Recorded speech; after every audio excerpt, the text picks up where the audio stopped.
chamo Maíra e sou aluna do mestrado de Física da UFSC.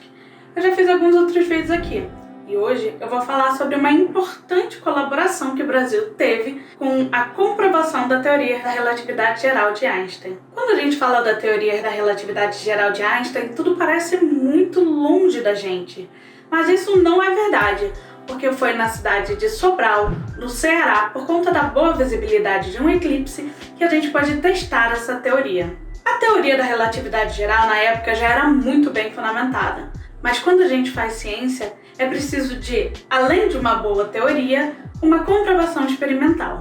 Muito bem, a teoria da relatividade geral não tinha ainda comprovação experimental, e por isso essa comprovação era buscada.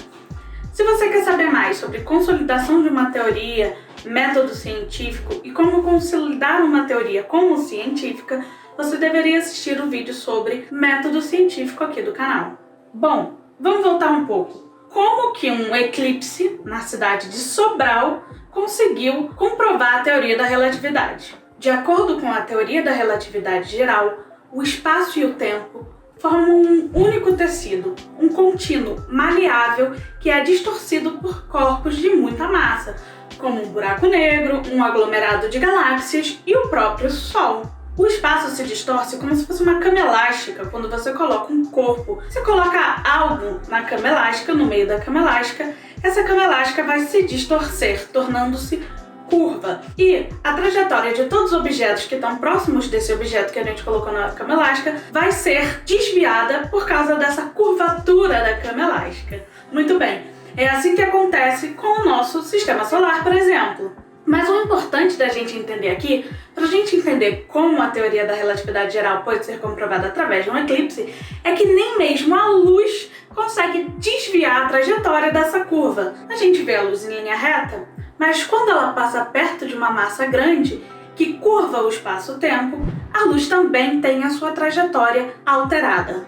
Por conta do movimento relativo da Terra com o Sol e as estrelas, as constelações e algumas estrelas, em momentos do ano, aparecem no céu noturno e em outros momentos do ano ficam invisíveis no céu diurno.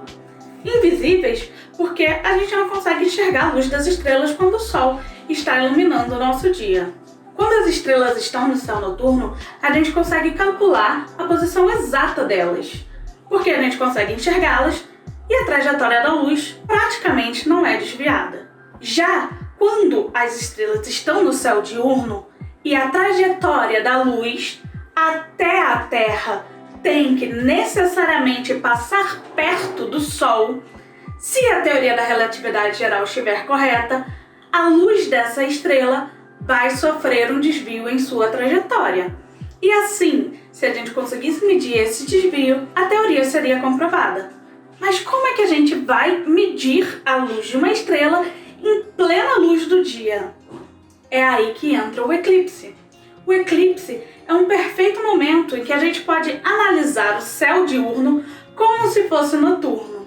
Como a gente mediria isso?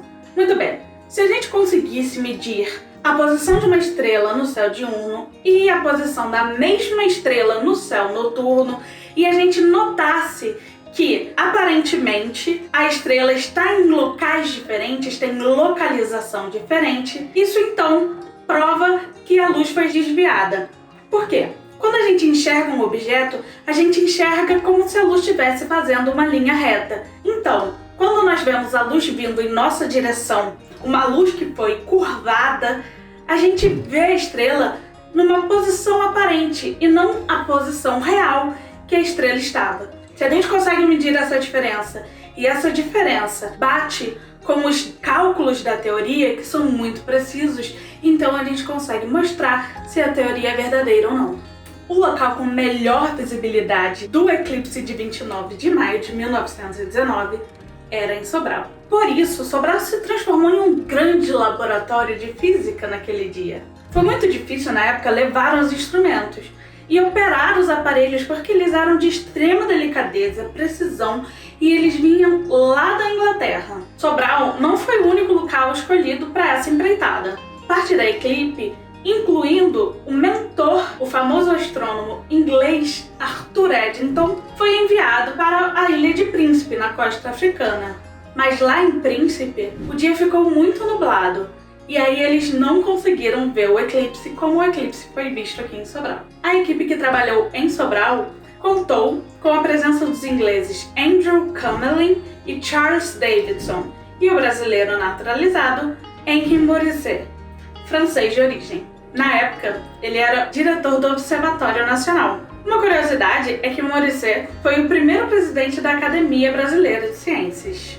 Alguns meses depois da medição da localidade da estrela no dia do eclipse, os astrônomos voltaram para que pudessem medir exatamente a posição da estrela. Depois de muita análise das chapas fotográficas, muitas contas e muita comparação, foi no dia 6 de novembro de 1919, numa reunião da Royal Society em Londres, que os dados de Sobral fizeram com que a teoria da relatividade geral fosse comprovada. Em 2019, teve uma comemoração do centenário do eclipse de Sobral.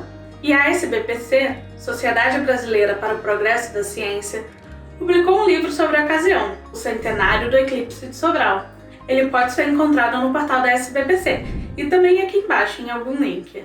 Obrigada pela atenção, não esquece de curtir, compartilhar, comentar, se inscrever no canal e ativar o sininho para receber as notificações. Apoie a ciência, apoie as mulheres e as meninas na ciência, apoie a ciência brasileira.